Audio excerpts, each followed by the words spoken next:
Ladies and gentlemen, this is going to be a bit of a different take that I would normally do outside of making fun of the odd comment. I think this might be the first one I've done that isn't strictly speaking about politics. Well, at least not directly in the way that I would usually do. So I came across this on Twitter and I thought, oh boy, this is really, really stupid. We should make fun of this. So I went to check out some reports to see if I can find the skinny on the story. Now, I'm not going to dwell too much about the show itself. I haven't watched it. And if you're wondering what, you're going to talk about a show you've never seen. How? Why? Because this whole affair is really stupid and makes no sense whatsoever. In that regard, it's not very different from politics, but anyway. So the show itself, Batwoman, was total garbage, had Ruby Rose as a lead, seeing as she's gay because of course she fucking is. However, the show was plagued with production problems as well as issues with the cast to the point where Ruby herself fucked off and abandoned the gig after filming an action scene left her needing emergency back surgery. Life in Hollywood is not all it's cracked up to be, no pun intended. The suit is literal perfection. It will be. When it fits a woman. Yeah, because that kind of shit was really gonna produce gems, wasn't it? And of course, needing a new lead, it was insert random woman of color because it's post-2020 and that's evidently all that fucking Hollywood can do these days. However, after 3 seasons of this wank, Sanity and Common Sense decided to rear its pretty face and cut off the SJW-powered sewage pipe that was floundering all over the fucking place and thankfully ended the series. Now, obviously, something like this was never going to be successful, not just because of the pro-diversity bollocks, that goes without saying, but it flies in the face of reality and the desirable qualities of men and women. Here is a newsflash. Toxic masculinity has nothing to do with men. It's all about the penis. Because if you take all of the qualities that are problematic about toxic masculinity, and replicate them in a creature with a vagine, oh, magically it becomes female empowerment. You know who buys into that whole female empowerment bollocks? Those who hold signs at a pro-abortion rally, that's who. The diversity crap is a total smokescreen as well, mind you. It's not about representation, that's just the messenger. The message is about pushing an ideology that isn't pro-heterosexuality. Was there really a diversity between actress 1 and 2 in Batwoman? No. They're carbon copies. Skin color's different, but that's about it. But the ideology is exactly the same. This has come about due to years of pushing everyone that isn't white and male to the forefront. As a result of seeing this pattern repeatedly, your brain is now trained to instantly associate everyone that isn't white with tokenism and incompetence, and you know that is on purpose. Hell, I have this mindset already, because it works. When I saw the trailer for Ford vs. Ferrari, I went, oh, cars interested already, and Matt Damon, Christian Bale, 2 actors that I like. And there's no people of color in the trailer. This is going to be a damn good movie. And it was! It was an excellent movie. It's one of my favorite films now. Same reason I watched The Last Kingdom. Saxons and Danes. No ideology, no gayness, whites, only damn good show. And we don't talk about this. It's ironic that the toxicity of progressivism that spawned this crap, with all of their talk of diversity and inclusivity, all that bollocks, it's this generation of actors that's going to get plagued by this mindset. If you saw a trailer back in the day, and it had the likes of, say, Denzel Washington, Lawrence Fishburne, Samuel L. Jackson, or Morgan Freeman, you'd be excited to watch it. Why? Because they're good actors. You see that with new actors and you think affirmative action, political statement, age of tolerance, my ass. People enjoy art to get the hell away from politics, not drown in it. The constant political propaganda is off-putting. It's less art, more propaganda. Like Goebbels said, the best propaganda is disguised as something else. This is not disguised at all. It's very blunt on the nose. And so people have rightfully ridiculed it, mercilessly.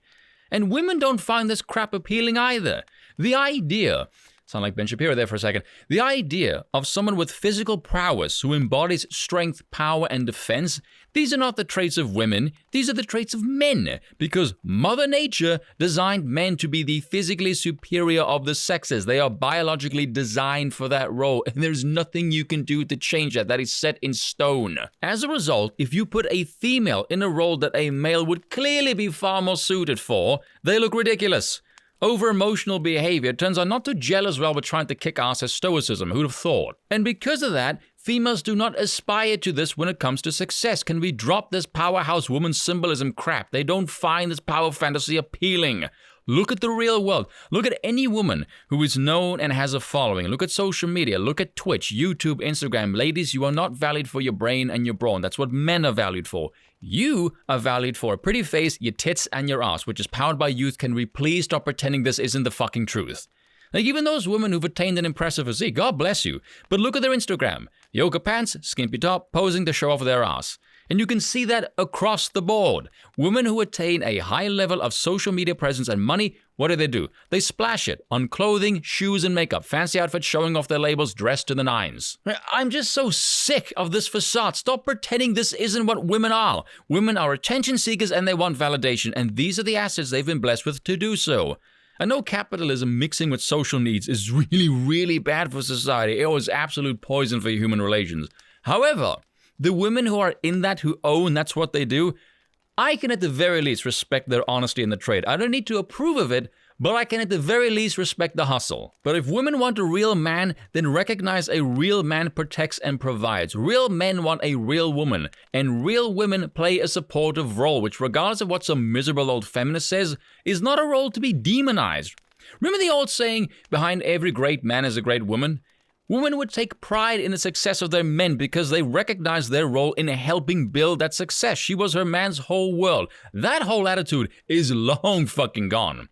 Now feminism has indoctrinated them with this idea they have to be Billy Big Balls, like quite literally in some cases, strip men of their role, and then women wonder why men don't find them desirable. They want a traditional man without being a traditional woman, and that's not going to work. Far as Hollywood is concerned, I figured they already have so much money they push this identity crap because they're fucking bored.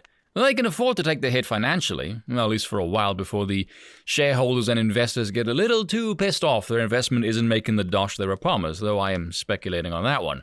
The diversity aspect is a total crock. It doesn't take a genius to know diversity of skin color, but a singular ideology is not going to make a compelling story, especially when your ideology is made of wank. But for some reason, these piss-poor writers have conveniently forgotten that human beings share plenty of similar life experiences, not to mention human emotions tend to be quite universal. Having obstacles or issues to overcome is what makes for a compelling narrative. You don't need diversity, you need adversity, you illiterate twats. And yes, I know this is preaching to the choir 101, but the fact is, this has been very largely absent from mainstream Western entertainment for about 10 years, which is quite the cause for concern. It makes for very funny memes, don't get me wrong, but I would rather the bulk of our entertainment be entertainment on its own merit and not be the butt of every joke for anyone with an IQ higher than a bucket. The representation argument has never made any sense to me, and you can see in practice it doesn't make any sense either.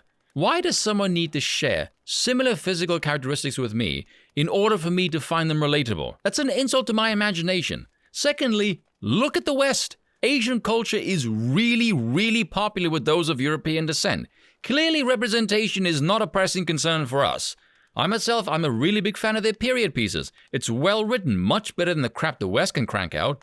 Emperor Sky, for example, is a masterpiece. The writing is phenomenal. My favorite character there was this guy, Telltale. Great fighter, very stoic, brutally principled, and it's tested in the story. Well-written character. His most memorable line was, "Nations are founded through war, but what holds them together is ideology and knowledge."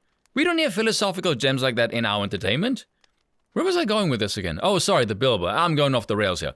The Billboard in question was raised in New York, trying to get HBO to pick up the story after it was cancelled by CW. This is how you know the person trying to crowdfund money for the billboards has no fucking idea how markets work. The show was shit-canned because it was shit. It was mocked and ridiculed for its awfulness. It had terrible reviews. People were cheering when it was finally over. Why would another network pick up a miserably failing show? There's money involved, studio reputation. The fact that these people don't get that is quite telling.